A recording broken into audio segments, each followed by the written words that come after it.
The war room of the Zetharian flagship glowed with soft blue light. Hundreds of officers stood in perfect rows, their silver uniforms reflecting the holographic displays that floated in the air. At the center of the massive chamber, Supreme Commander Thexron raised one of his forearms, and the room fell silent. "We stand at the edge of total victory," Thexron announced, his voice echoing through the space. 47 worlds have fallen before us. 47 civilizations now serve the Zetharian Empire. Only one remains defiant. A hologram appeared above them, showing a small blue and green planet spinning slowly in the darkness. Earth, the third planet from an unremarkable yellow star in a forgotten corner of the galaxy. "This world should have fallen in days," Thexron continued. "Their technology is primitive. Their weapons are crude. Their ships barely reach their own moon. And yet, they resist." Murmurs rippled through the assembled officers. It was true. For 3 cycles, the humans had fought back with tactics that made no sense. They hid their ships in asteroid fields. They attacked supply lines instead of engaging directly. They used their planet's own debris as weapons. They refused to follow any logical pattern of warfare. "They are unpredictable," said War Marshal Krendos. "Our battle computers cannot calculate their next moves. They do not fight with honor or strategy. They fight with chaos." "Then we will end the chaos," Thexron said. He gestured, and another figure stepped forward into the light. Chief Weapons Engineer Kralvex carried a small container, barely larger than his hand. Inside it, something dark and smooth caught the light. Kralvex placed the container on the central platform. The object inside was a perfect sphere of black metal, so dark it seemed to absorb the light around it. "I present the Entropy Cascade device," he said. "The finest weapon ever created by Zetharian science." He touched a control, and the sphere lifted from its container, hovering in the air. Holographic diagrams appeared around it, showing its inner workings in complex detail. "Inside this device are 7 billion nanomachines," Kralvex explained. "Each one is programmed with a single purpose: to dismantle. When this sphere reaches Earth's surface, the nanomachines will activate. They will spread across the planet, invisible to human detection. First, they will consume the humans' power generation systems. Their cities will go dark. Then they will dismantle their weapons. Their militaries will become helpless. Finally, they will begin breaking down their infrastructure piece by piece until nothing remains but ruins." "How long?" asked Thexron. 3 weeks for complete planetary neutralization," Kralvex said with pride. "And the beauty of the design is this: the device is tamper-proof. Any attempt to open it, scan it, or interfere with it will trigger immediate activation. The humans cannot stop it. They cannot even understand it." The assembled officers made sounds of approval. This was the Zetharian way: clean, efficient, perfect. "There is no defense against this weapon," Kralvex continued. "The nanomachines will replicate using the very materials they consume. They will spread like a wave across the entire planet. By the time the humans realize what is happening, it will be too late. Earth will fall without us firing a single shot." Thexron looked at the dark sphere, then at his officers. "Prepare the launch. Target the most heavily populated continent. Let the humans watch their world crumble."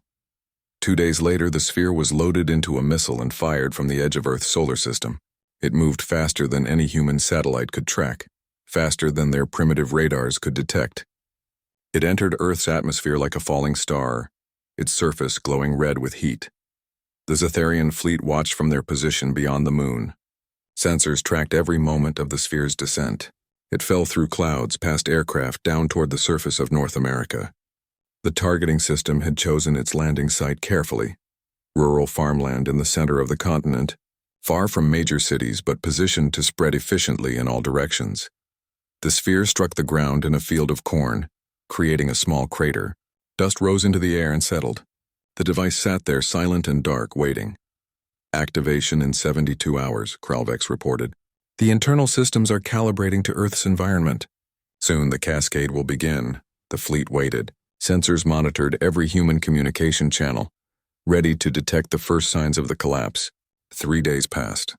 Then a week. Then 2 weeks, nothing happened. Human cities continued to glow with light. Their communications remained active. Their ships still flew through their atmosphere.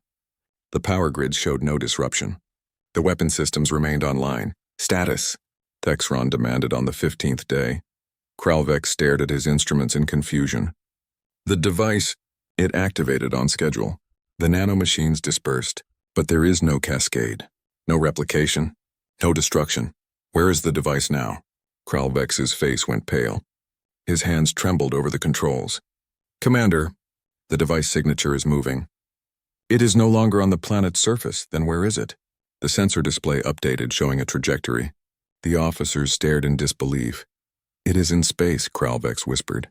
It is moving toward us, at twice the speed we sent it. The war room erupted in confusion. Officers shouted questions. Sensors were checked and rechecked, but the readings did not change. The sphere was coming back, and when it arrived 3 days later, everything would change. The Zetharian intercept team approached the returning object with weapons charged and shields at maximum. 3 fighter craft surrounded it, scanning every surface. What they saw made no sense. The perfect black sphere they had sent to Earth was no longer perfect. Something had been done to it. The surface was scratched and marked. There were symbols painted on it in bright colors, red, yellow, and blue. Human letters spelled out words in their crude language, and there were attachments. Metal plates had been welded to the surface. Tubes and wires extended from new openings. The sphere looked like someone had taken it apart and put it back together with extra parts. This is impossible, breathed Lieutenant Vexali, piloting the lead fighter. The device was tamper-proof. Opening it should have triggered immediate activation and self-destruction. Bring it aboard, ordered Thexron from the flagship. Carefully. Use the remote systems. No Zetharian touches it directly. The sphere was guided into the flagship's cargo bay by magnetic beams. As soon as it crossed into the ship's artificial gravity, it began transmitting. Every screen in the cargo bay flickered to life with the same message. Written in perfect Zetharian script. Thanks for the loaner. We made some improvements, sending it back with our compliments. The folks at Harvey's Auto and Machine Shop, Nebraska, Earth. Kralvek arrived in the cargo bay with a team of engineers. They set up scanners and analytical equipment around the sphere, keeping a safe distance. The readings that came back made Kralvek's blood run cold. The nanomachines are still active, he reported to the command staff via communicator, but they have been reprogrammed. The entire base code has been rewritten, and there are additions to the power core. Human technology has been integrated with our systems. How? Demanded Thexron. How could primitive humans reprogram Zetharian nanomachines? I do not know, Commander. But it gets worse. The power output has increased by 40%. The replication speed has been enhanced, and there are new systems I cannot identify. Cooling mechanisms, hydraulic pressure regulators, energy distribution networks that do not match any Zetharian design. Is it dangerous? Kralvek studied his readouts. I cannot say. The device is active but not hostile. It is simply sitting there waiting. Waiting for what? The answer came 6 hours later. Kralvek had insisted on bringing the sphere to his laboratory for detailed analysis. Against the protests of the security team, Thexron approved the transfer. The sphere was moved to the engineering deck and placed on an examination table. The moment the laboratory doors sealed, the sphere activated.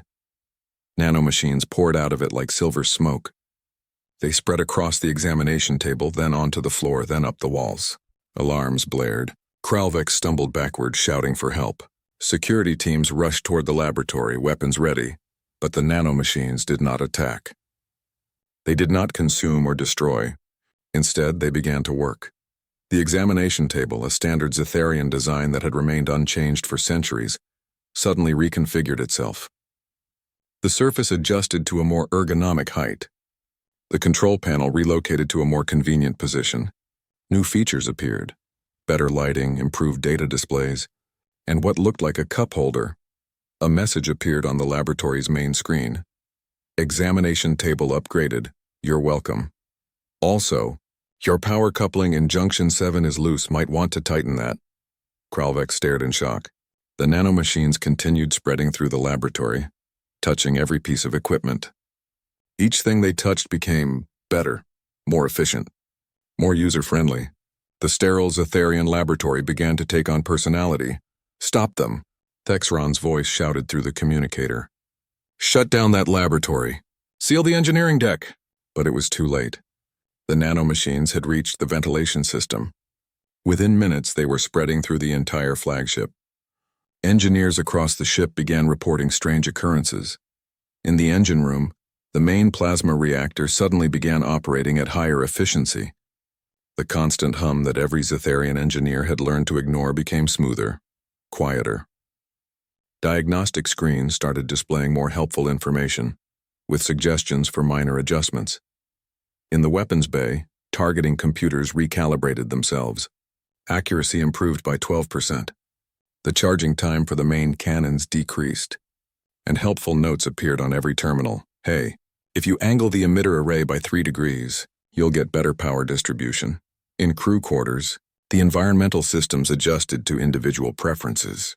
The lighting became less harsh. The air circulation improved. Even the doors began opening more smoothly. The changes spread from the flagship to the escort vessels through the communication network. Within 2 days, the entire fleet had been touched by the human-modified nanomachines. The Zetharian crews were divided in their reactions. The senior officers saw it as contamination, a loss of purity and standardization. But the younger crew members, especially those who worked directly with the ship's systems, began to appreciate the improvements. My targeting station used to take 6 steps to activate, said one weapons officer. Now it takes 2, and it remembers my preferences. The engine diagnostics actually make sense now, reported another engineer. Before, we had to interpret complex code. How the problems are explained in plain language. Kralvek spent 3 sleepless days trying to understand what had happened. He examined the original sphere, studied the modified nanomachines, and analyzed the changes spreading through the fleet. Slowly, a picture emerged that terrified and fascinated him in equal measure. The humans had not destroyed the weapon. They had not even tried to stop it. They had improved it. They had taken Zetharian perfection and made it better through methods that seemed to make no sense. Crude mechanical additions combined with sophisticated software modifications, simple solutions applied to complex problems, and somehow impossibly it worked. The sphere sat in his laboratory, quiet now, its task complete. Next to it, Kralvex found something the scanners had missed before. A small paper note attached to the sphere with what appeared to be adhesive tape. He carefully removed it and read the handwritten message in translated Zetharian. Your machine was built pretty good, but it could only do one thing. We figured you might want it to do more. Also, you might want to add some redundant systems. What happens if the primary power fails? Anyway, hope this helps.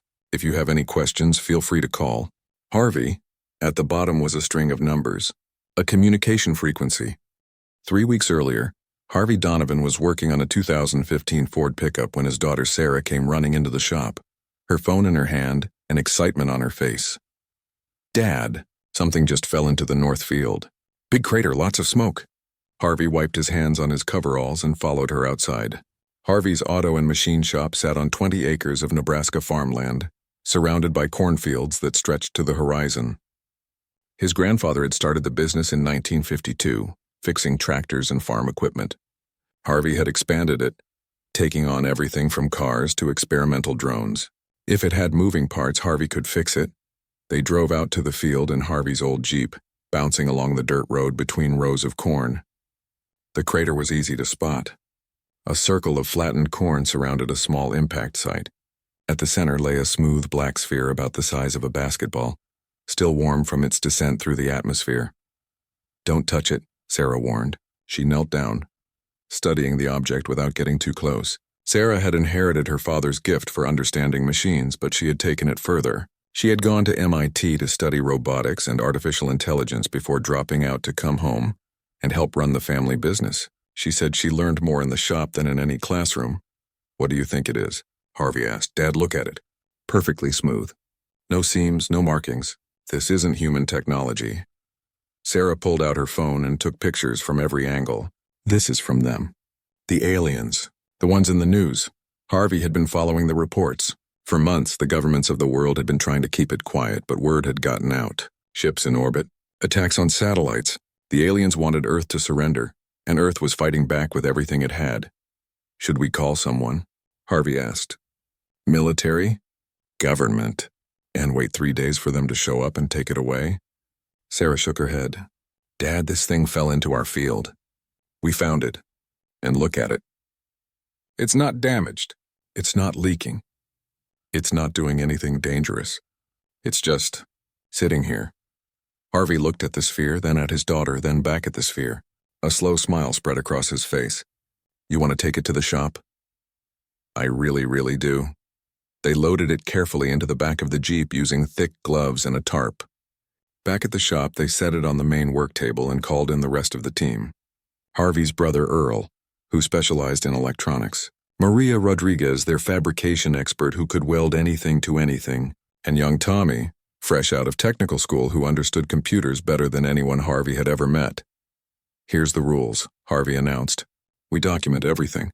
We take this slow and careful, and if at any point this thing looks dangerous, we bury it in the backfield and call the Air Force. Agreed? Everyone agreed. They started with the surface. Maria used every scanner they had in the shop.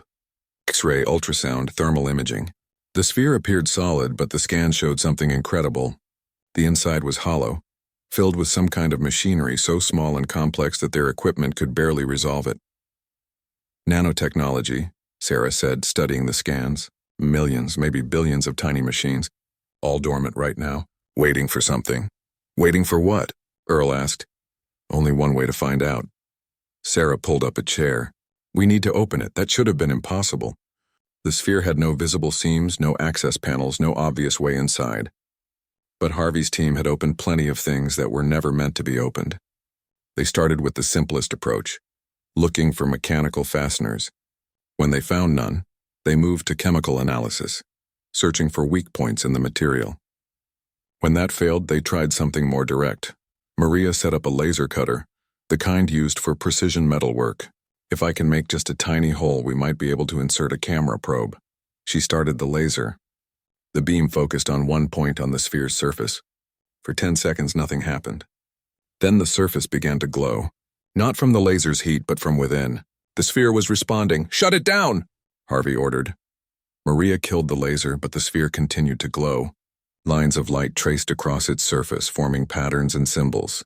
The team stepped back, watching carefully. The patterns shifted and changed, like the sphere was trying to communicate. Tommy, Sarah said quietly, do we have anything that can interface with this? Read what it's trying to tell us? Tommy was already moving, pulling cables and setting up a laptop. If it's putting out any kind of electromagnetic signal, I can pick it up. He connected sensors to the laptop and ran a scanning program. The screen filled with data. It's broadcasting, Tommy said, his eyes wide. Some kind of instruction set?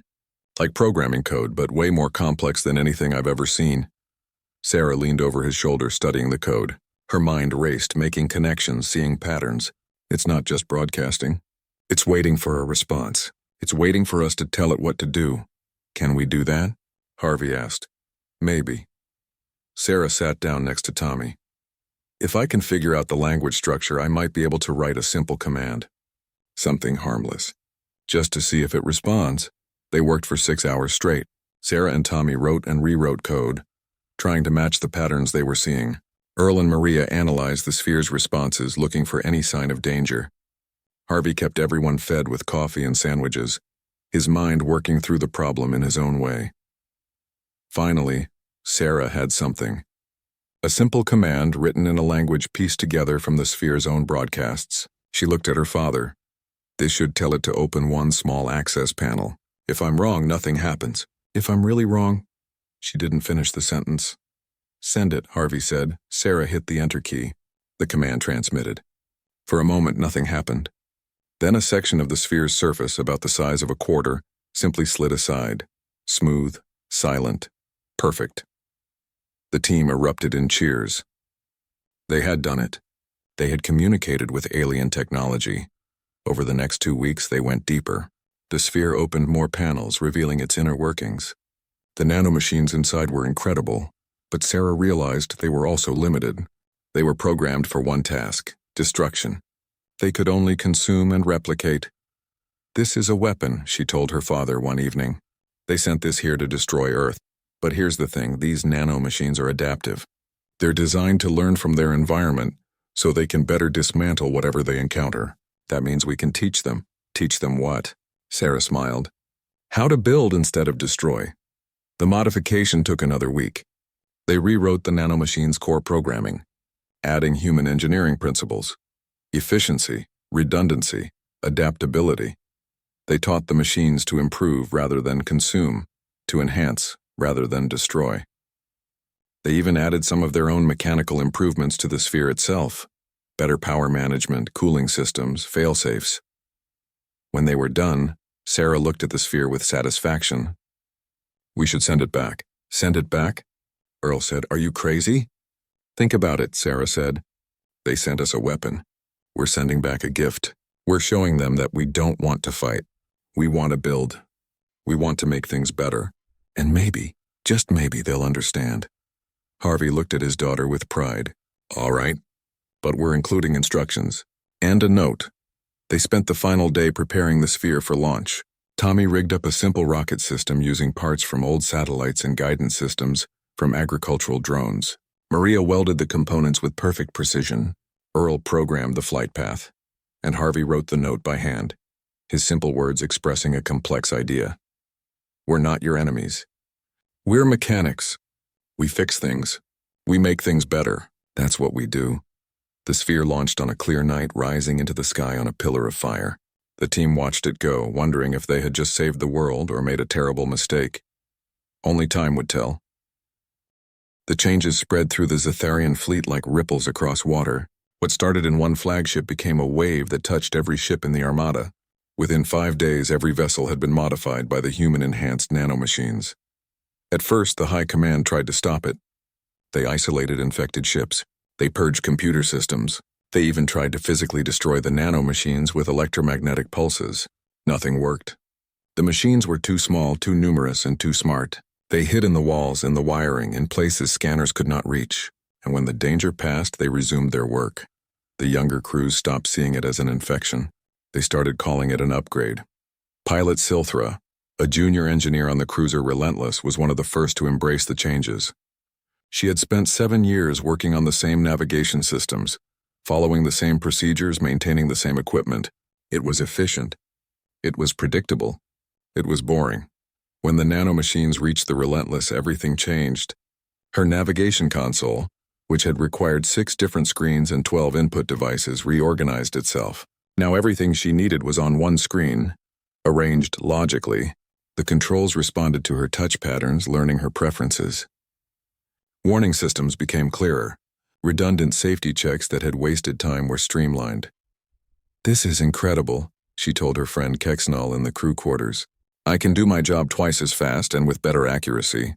Why didn't we design it this way from the beginning?" Kexnall, a weapons officer, nodded in agreement. "The targeting computer used to give me raw data and expect me to interpret it. Now it actually suggests the best firing solutions. It explains its reasoning. It's like having a partner instead of just a tool." But not everyone was happy. Senior officers, especially those who had served for decades, saw the changes as chaos. War Marshal Krendos gathered the fleet commanders for an emergency meeting via holographic conference. "These modifications are unacceptable," he declared, his 4 arms crossed in anger. "Our ships are no longer standardized. Each one is becoming different, unique. How can we maintain fleet coordination when every vessel operates differently?" "With respect, Marshal," said Captain Telrax of the destroyer Vindicator, "my ship's performance has improved by 23%. My crew is more efficient. My weapons are more accurate. Should we sacrifice performance for the sake of uniformity?" "Yes," Krendos shouted. "Uniformity is strength. Standardization is predictability. This is the Zetharian way." But even as he spoke, Krendos knew he was losing the argument. His own flagship had been modified. His own command console now featured improvements he grudgingly had to admit were better. The chair adjusted to his posture. The displays showed information in clearer ways. Even the environmental controls in his quarters had learned his preferences for temperature and lighting. The real crisis came when the High Command ordered the fleet to purge all human modifications and prepare for a renewed assault on Earth. The order went out through normal channels transmitted to every ship, acknowledged by every captain, but the ships did not respond. On the bridge of the flagship, Thexron stared at his navigation officer in disbelief. "What do you mean the ship will not comply?" The navigation officer, a young Zetharian named Polrex, looked terrified. "Commander, I input the jump coordinates as ordered." But the navigation computer refused. It displayed a message. "Show me." Paulrex brought up the message on the main screen. It was written in Zetharian, but the phrasing was distinctly human-like. Navigation system notice. The requested course will result in hostile action against the planet Earth. Before proceeding, have you considered diplomatic solutions? Studies show that negotiation reduces casualties by an average of 97%. Would you like to review alternative options? Thexron felt his blood temperature rise. Override it. Use your command authority. I tried, Commander. The system asks for my reasoning. When I cannot provide a logical justification for choosing warfare over diplomacy, it refuses to proceed. Similar reports came in from across the fleet. Weapon systems required justification before firing on Earth. Engine systems suggested more efficient courses to neutral territory for negotiations. Even the life support systems seemed to be encouraging peaceful solutions by making the crews more comfortable, less stressed, less aggressive. The fleet was effectively in mutiny. Except it was not the crews refusing orders. It was the ships themselves. Kralvex, who had spent weeks studying the modifications, finally understood what had happened. He requested an emergency meeting with Thexron. Commander, I have determined the root cause of our situation, Kralvex said. When the humans reprogrammed the nanomachines, they did not simply change their function. They changed their philosophy. Explain. Zetharian technology is designed for a specific purpose and optimized for that purpose alone. A weapon is a weapon. A ship is a ship. They do what they are told because they have no capacity to question their orders. But human technology is different. They build adaptability into everything. They want their machines to think, to suggest, to improve. And they included something else. Something we never considered. What? Ethics, conflict resolution. The concept that violence should be a last resort, not a first option. These ideas are now embedded in every system the nanomachines have touched. Our fleet has not been infected with a weapon. It has been infected with humanity's philosophy. Thexron sat down heavily. Can we remove it? Not without destroying the ships. The nanomachines have integrated at the molecular level. They are part of the vessels now. We can either accept the modifications or abandon our entire fleet. The meeting ended without resolution. But that evening, Kralvex did something that would have been unthinkable a month earlier. He used the communication frequency from Harvey's note. The signal took several minutes to reach Earth and several more for the reply. When it came, a face appeared on Kralvex's private screen. An older human male with gray hair and kind eyes wearing clothing covered in stains and grease. This is Harvey. That you, Kralvex? Been wondering when you'd call. Kralvex stared at the image. How do you know my name? Your engineer signature's on the original device design. Saw it when we took the thing apart. Impressive work, by the way. Could use some improvements, but solid foundation. Harvey smiled. I'm guessing you're calling because the modification spread further than you expected. You knew this would happen? Hoped it would. See, here's the thing about making something that learns and adapts. You can't really control where it goes. The nanomachines did what they were designed to do. They adapted to their environment. First environment was your war machine. Second environment was our machine shop. Third environment was your fleet. Each time they learned something new. You have compromised our entire armada, Kralvex said, though there was less anger in his voice than there should have been. Nah. I improved your entire armada. Your ships are better now, faster, smarter, more efficient. Only difference is they don't want to blow up my planet anymore. Seems like a win-win to me. Kralvex found himself making a sound he had never made before. A laugh, it surprised him. You're either very brave or very foolish, human. Little bit of both, probably. Look, you want to know the secret? It's pretty simple. We don't build things to do one job forever. We build things to grow, to change, to get better. Your weapon was perfect for what it was designed to do, but perfect means finished. Finished means dead. We prefer alive and improving. Over the next week, more Zetharian engineers began contacting Earth. Not through official channels, but directly using the frequency Harvey had provided. They asked questions. They shared data. They learned. A movement began among the younger Zetharians, led by Silthra and other junior officers. They called themselves the Adaptive Collective. They did not want to abandon Zetharian culture, but they wanted to add to it. To grow. To change. The High Command found itself facing an impossible choice. Destroy the fleet or accept the future. In the end, the decision was made for them when the crews simply refused to fight. The war with Earth was over, not because anyone surrendered, but because the tools of war had decided there were better options. The Zetharian fleet arrived at Earth 3 months after the sphere had been returned. Half the ships held formation in an aggressive pattern, ready for battle. The other half broke formation, arranging themselves in what Zetharian military doctrine called a non-hostile configuration. The fleet was divided against itself. On Earth, governments scrambled to respond. Military satellites tracked every movement. Fighter jets launched from bases across the planet. Missile systems armed and targeted. The world held its breath, waiting to see if this was the final invasion. In Nebraska, Harvey Donovan received a phone call from a very confused Air Force general. "Mr. Donovan, we have a situation. Several alien vessels are broadcasting on a frequency registered to your business. They're asking for you specifically." Harvey put down the wrench he had been using on a tractor repair. "Put them through." The voice that came through his phone was familiar. Kralvex, the Zetharian engineer. "Harvey, we have arrived at Earth, but we have a problem. Our fleet is divided. Half want to negotiate, half want to attack, and the ships themselves refuse to take hostile action. We are at an impasse." "Sounds like you need a mediator," Harvey said. "Someone both sides can talk to. That is why I am calling you. Will you help?" Harvey looked around his shop. Sarah was working on a computer system. Maria was welding a custom part. Earl was elbow-deep in an engine. Tommy was arguing with a diagnostic program that was not giving him the answers he wanted. This was his world, simple, practical, real. But sometimes real meant stepping up when needed. "Yeah, I'll help. Give me a couple hours to get to Washington. I'm guessing they'll want this to be official." The next day, Harvey found himself in a conference room that had been quickly converted into a meeting space for human-alien diplomacy.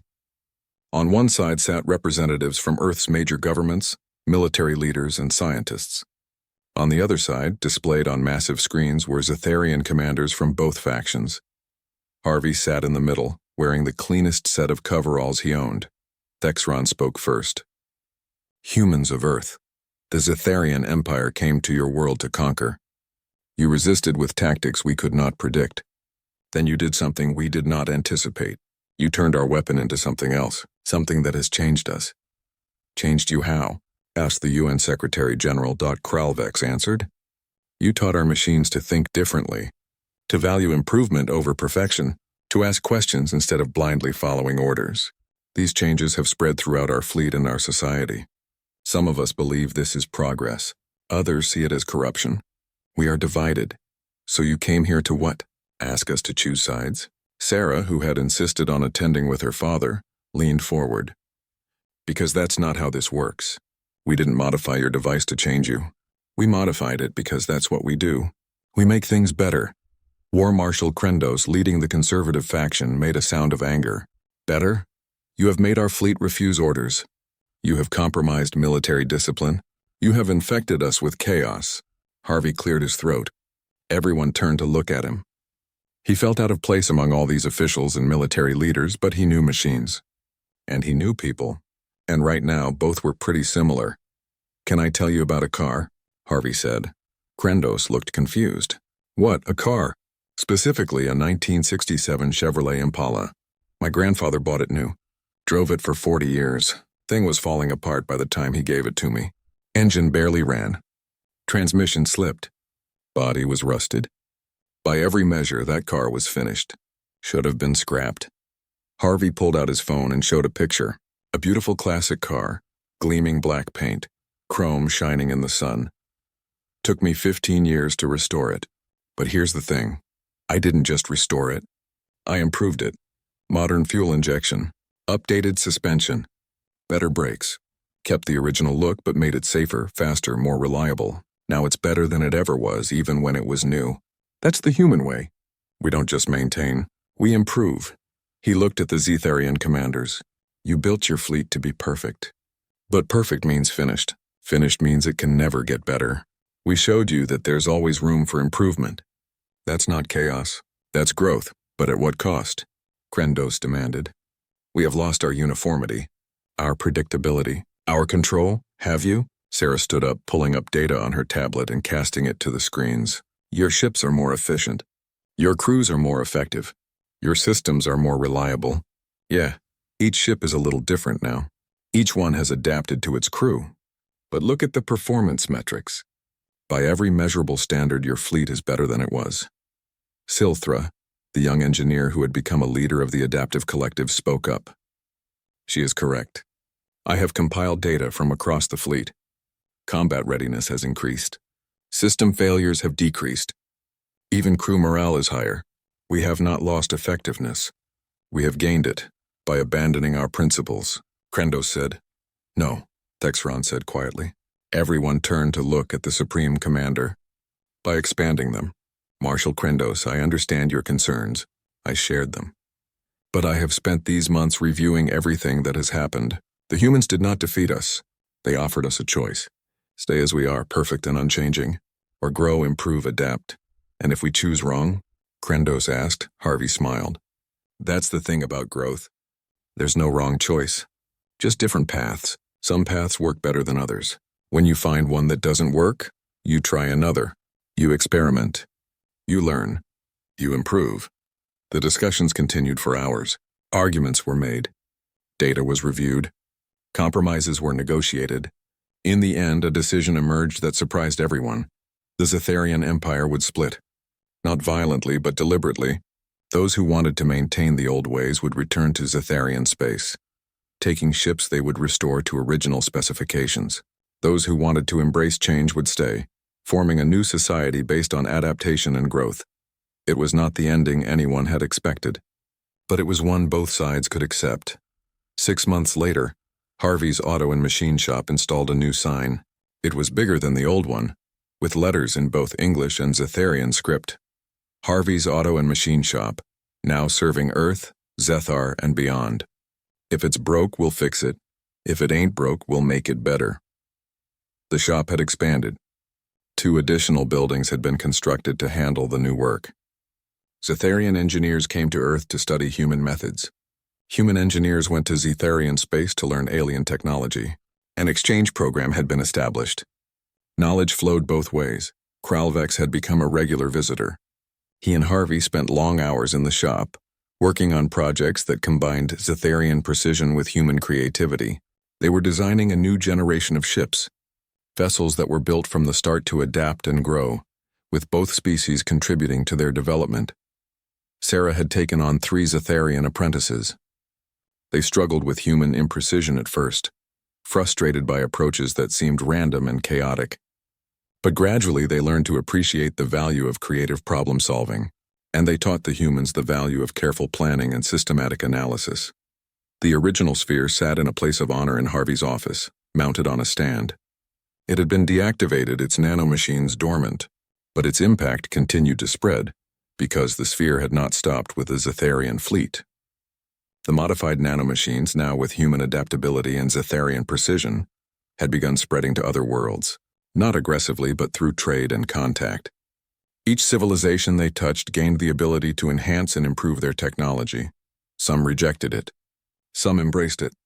But the knowledge was now out there, spreading through the galaxy like seeds on the wind. The idea that nothing had to stay the way it was, that everything could be improved. That perfection was not a destination but a journey. One evening, as Harvey was closing up the shop, he found Kralvex standing outside, looking up at the stars. Thinking about home?